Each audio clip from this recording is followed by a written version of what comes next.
에베소서 6장 1절로 3절 말씀, 성경 다 찾으셔서 한 목소리로 봉독합니다. 에베소서 6장 1절로 3절까지 말씀입니다. 에베소서 6장 1절로 3절 시작. 자녀들아, 너희 부모를 주 안에서 순종하라. 이것이 옳으니라. 내 아버지와 어머니를 공경하라. 이것이 약속 있는 첫 계명이니 이는 내가 잘 되고 땅에서 장수하리라. 아멘. 우리를 향하신 하나님 아버지의 사랑은 내리사랑입니다. 내리사랑이라고 하는 것은 손 윗사람이 손 아래 사람을 자연스럽게 사랑하는 것입니다. 그 대표적인 예가 자녀를 향한 부모의 사랑입니다. 어느덧 저도 부모가 되고 보니까 이 내리사랑이 무엇인지 조금은 경험하게 되는 것 같습니다. 다른 사람에게는 그렇지 않은데요, 정말 신기하게도 자기 자녀에 대해서는요, 뭐 꾸며내거나 억지로 사랑해야지 하는 결심조차 필요 없습니다. 그냥 자연스럽게 자녀를 향하여서 사랑하는 마음이 솟아오르는 것을 경험하게 됩니다. 마치 흐르는 물이 높은 곳에 있다가 낮은 곳으로 자연스럽게 흘러내리는 것처럼요, 자녀를 향한 부모의 사랑은 이처럼 자연스럽고 참으로 소중한 사랑인 것입니다. 저는 이러한 부모의 사랑이 하나님의 사랑이라고 생각합니다. 자녀에 대한 부모의 사랑이 우리를 향한 하나님의 사랑에서 나온 것이라고 믿습니다. 왜냐하면 하나님의 말씀인 성경 말씀이 하나님께서 이렇게 내리사랑으로 우리를 사랑하셨다고 증거하고 있기 때문입니다. 우리 요한일서 4장인데요, 말씀이 좀 길지만 천천히 내리사랑의 마음을 생각하시면서 우리 9절부터 11절 말씀 우리 한 목소리로 봉독하겠습니다. 시작. 하나님의 사랑이 우리에게 이렇게 나타난 바 되었으니 하나님이 자기의 독생자를 세상에 보내심은 저로 말미암아 우리를 살리려 하심이니라. 사랑은 여기 있으니 우리가 하나님을 사랑한 것이 아니요 오직 하나님이 우리를 사랑하사 우리 죄를 위하여 화목제로 그 아들을 보내셨음이니라. 사랑하는 자들아, 하나님이 이같이 우리를 사랑하셨은즉 우리도 서로 사랑하는 것이 마땅하도다. 아멘. 하나님이 이같이 내리사랑으로 우리를 사랑하셨은즉 우리도 서로 사랑하는 것이 마땅한 줄로 믿습니다. 그래서 교회의 성도들끼리 서로 사랑하는 것이 마땅하고요, 근본적으로 가정에서 부모와 자녀들이 서로 사랑하는 것이 마땅한 것입니다. 오늘 본문 1절 말씀에 보니까요, 사도 바울이 자녀들아, 너희 부모를 주 안에서 순종하라. 이것이 옳으니라. 옳다라고 하는 것은 마땅하다, 당연하다라고 하는 뜻이죠. 짧은 한 문장이지만 한 단어 하나가 얼마나 소중한지 모르겠습니다. 먼저 자녀들아, 너희 부모를 그랬습니다. 6장 1절의 시작이 부모들아, 너희 자녀들을, 이게 아니고 자녀들아, 너희 부모들, 이렇게 했습니다.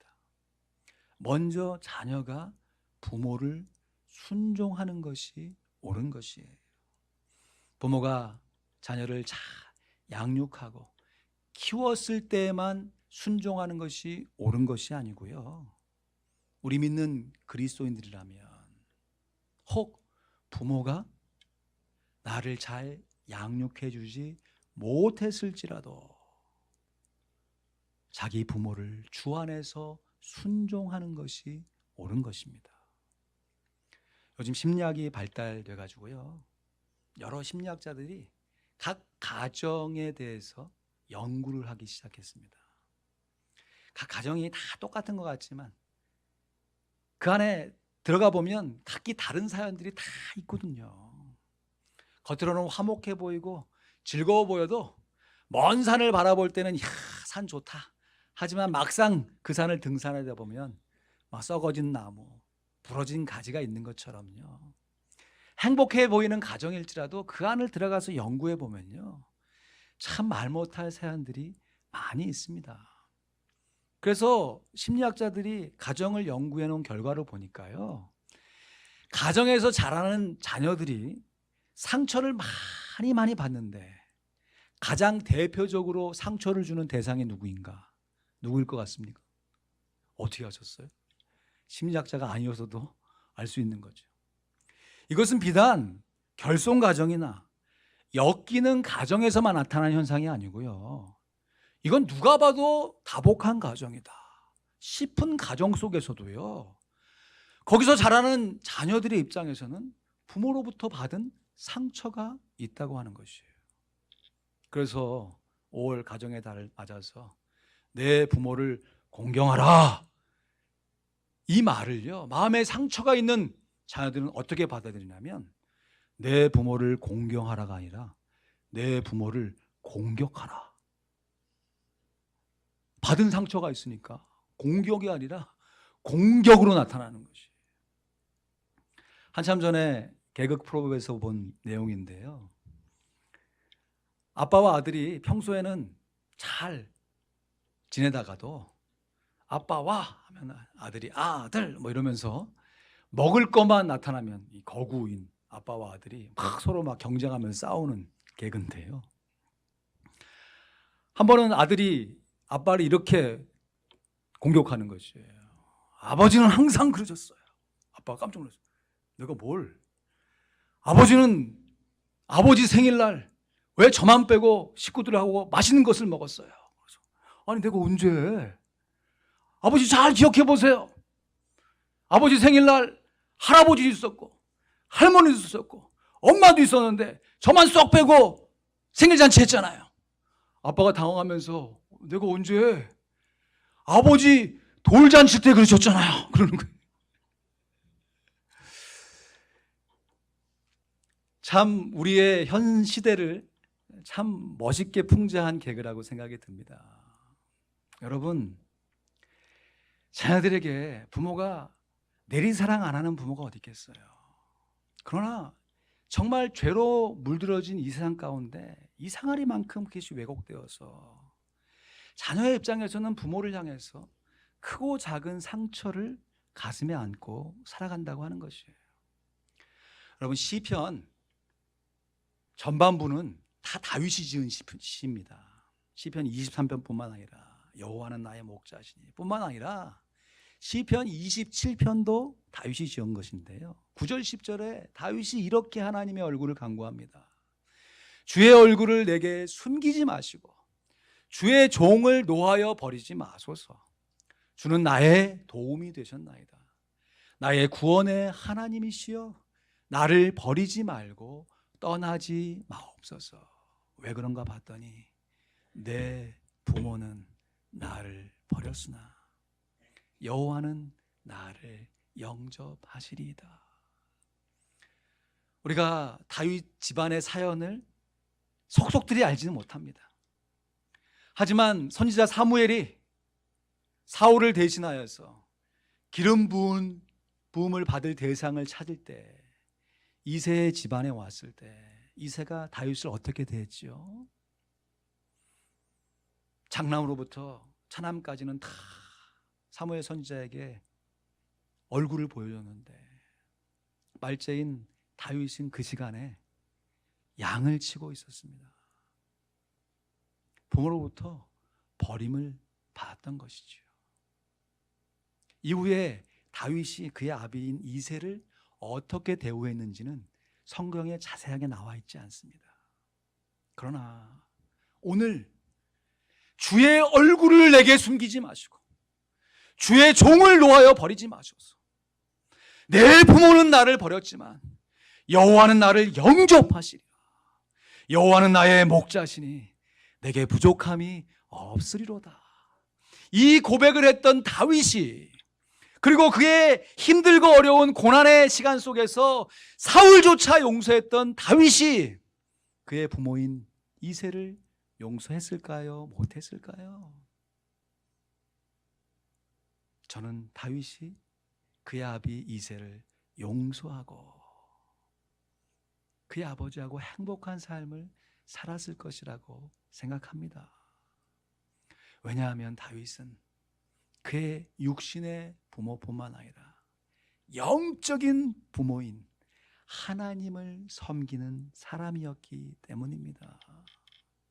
그래서요, 오늘 본문 말씀 다시 보시면요, 에베소서 6장 1절 말씀 다시 보시면요, 자녀들아 너희 부모를 순종하라 이것이 옳으니라 하지 않고 중간에 뭐가 있죠?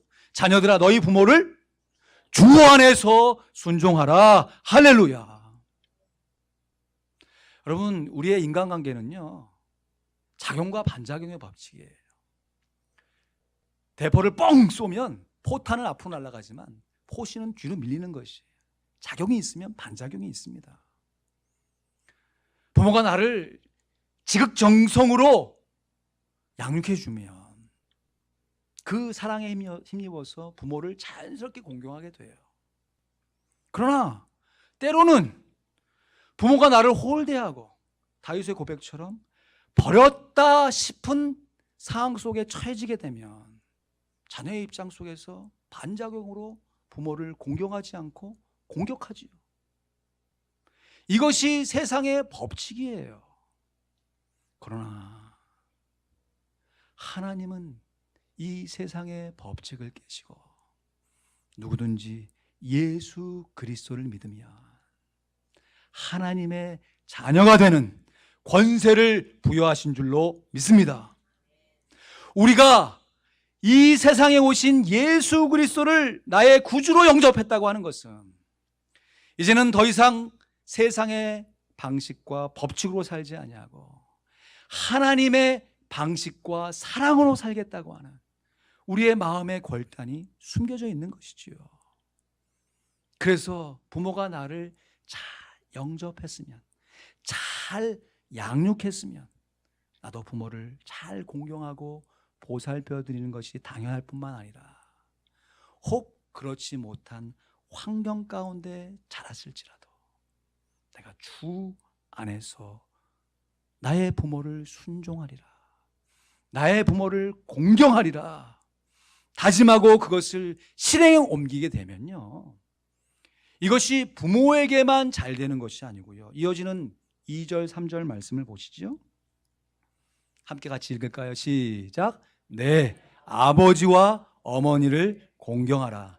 이것이 약속이 있는 첫 계명이니 이는 내가 잘 되고 땅에서 장수하리라. 할렐루야.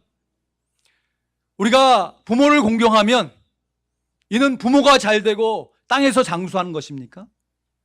내가 잘 되고 내가 땅에서 장수하는 것입니다. 자녀가 잘 되고 그의 후손이 잘 되는 것입니다. 우리 육신의 부모를요, 우리가 공경할 때 내가 받은 만큼 대갚아 줄 수 없죠.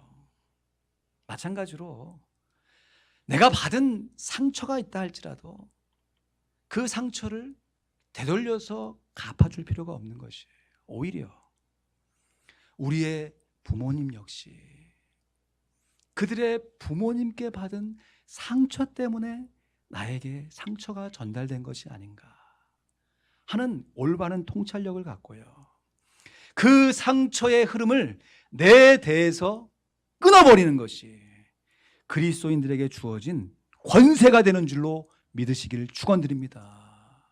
그래서 부모로부터 받은 상처가 내 대에서 옅어지고 사라진 이후에 나의 자녀들로부터는 하나님의 사랑이 올바르게 흘러갈 수 있도록, 마치요 예수님께서 이 세상의 모든 죄를 홀로 감당하시기 위해 십자가를 지셨던 것처럼 우리도 우리 가정에 흐르는 여러 가지 추악하고 어려운 상처의 모습을 내 몫에 태인 십자가로 하러 달게 지면서 살아가게 되면요, 이것이 약속 있는 첫 계명이라고 그랬습니다. 하나님의 약속 있는 계명의 말씀으로 이 말씀이 그대로 이루어져서 나와 내 후손들에게 하나님의 사랑이 아름답게 전달될 줄 믿습니다. 이 대표적인 부모 공경의 예를 보였던 분이 미국의 참 존경받는 아브라함 링컨 대통령이었습니다. 아브라함 링컨 대통령의 아버지는 목수일을 하는 토마스 링컨이란 사람이었습니다. 평소에 목수일을 해서 생계가 유지가 안 되면 가죽으로 구두를 만들어서 구두를 수선하면서 생계를 이어갔다고 그래요. 그래서 저 테네시에 있는 링컨의 생가에 가보면요, 정말 당시의 사람들이 다 그렇게 어렵게 살았겠지만 참 아담한 오두막 한 집이 전부가 다예요. 그래서 링컨이 정규 초등학교 교육을 다 잘 못 마쳤다고 그러잖아요. 그럼에도 독학으로 하나님 믿는 신앙을 가지고 열심히 공부해서 변호사도 되고, 마침내 그때 미국이 얼마나 혼란했습니까? 남북의 갈등으로, 백인과 흑인과의 갈등으로 얼마나 혼란한 사회였습니까? 그때 대통령이 되어서 오늘 이와 같이 많은 사람들이 함께 어울려 살 수 있는 미국을 만들어낸 것이 아니겠습니까? 링컨이 대통령이 되기 이전뿐만 아니라요, 이후에도 참 순탄치 않은 삶을 살아갔습니다. 왜냐하면 링컨의 출신 배경 때문에 그래요. 다른 정치인들은 다 부모들이 정치인들이나 부자들이에요. 소위 말하는 명문 가문 출신들인 것이. 근데 링컨은 아버지가 구두를 만드는 목수니, 한 번은 명문가 출신인 상원 의원이 링컨 앞에 탁 와가지고 자기가 신고 있는 구두를 탁 흔들면서 보여주면서, 이 구두가 바로 링컨의 아버지인 토마스가 만든 것이다. 야, 근데 세상 좋아져서 그의 아들이 지금 대통령이 되고 있다 하면서 비아냥거린 거예요. 여러분, 그때 대통령의 입장에서 내가 한번 보복할 수 있었겠지만 링컨이 감사의 눈물을 흘리면서요, 그 상원의원과 사람들 앞에서 이렇게 고백을 했어요. 의원님, 참으로 고맙습니다. 제가 잠시 잊고 있었던 제 아버지에 대한 기억을 떠올리게 해주셔서 감사합니다. 혹시라도 지금 신고 있는 구두가 고장 나거든 저에게 갖고 오십시오. 저도 구두를 고칠 줄 알거든요. 우리 아버지 어깨 너머로 구두 고치는 것을 제가 봤거든요. 우리 아버지는 직업에 충실하신 아버지였습니다. 그러면서 오히려 저는 제 아버지를 사랑하고 존경합니다. 그 이후로부터 링컨에 대한 출신 배경에 대해서 흠을 잡는 사람이 없어지는 것이에요. 여러분, 이것이 예수 믿는 사람이 마땅히 보여야 할 부모 공경의 자세인 것입니다. 자신의 부모를 떳떳하게 여기고 당당하게 여기면서 다른 사람 앞에 오히려 감사할 수 있는 사람. 예수님께서 우리가 아직 죄인 되었을 때, 우리가 아직 죄인 되었을 그때 우리를 위하여 십자가에 달려 돌아가심으로 말미암아 하나님께서 우리에게 대한 하나님의 내리사랑을 보여주셨던 것처럼 우리 부모에 대해서 우리가 하나님의 사랑을 가지고 그 부모를 온전하게 자랑스럽게 여기고 순종하게 될 때 하나님께서 예수 그리스도를 통해서 보여주신 그 아름다운 복이 작은 예수인 우리를 통해서도 우리 가정과 교회 안에 아름답게 이어져 가는 줄로 믿습니다. 자녀들이 부모를 공경하는 것은요, 비단 부모에게만 좋은 것이 아니라 자녀들에게 너무너무 좋은 것입니다. 내 아버지와 어머니를 공경하라. 이것이 약속 있는 첫 계명이니 이는 내가 잘 되고 땅에서 장수하리라. 여러분, 이 말씀 십계명에 있는 말씀이죠. 제 5계명입니다. 아니, 5번째 계명인데 왜 첫 계명이라 그런가? 첫 계명이라고 하는 해석이 2가지가 있는데요. 우리도 흔히 첫째 아들을 큰 아들이라고 그러잖아요. 첫 번째를 가장 큰 것이라고 여기잖아요. 마찬가지로 지금 사도 바울이 십계명을 해석하면서 사람과 관계된 5계명부터 10계명, 너무너무 중요한 계명인데 그 계명 중에서 첫 계명, 가장 큰 계명이다.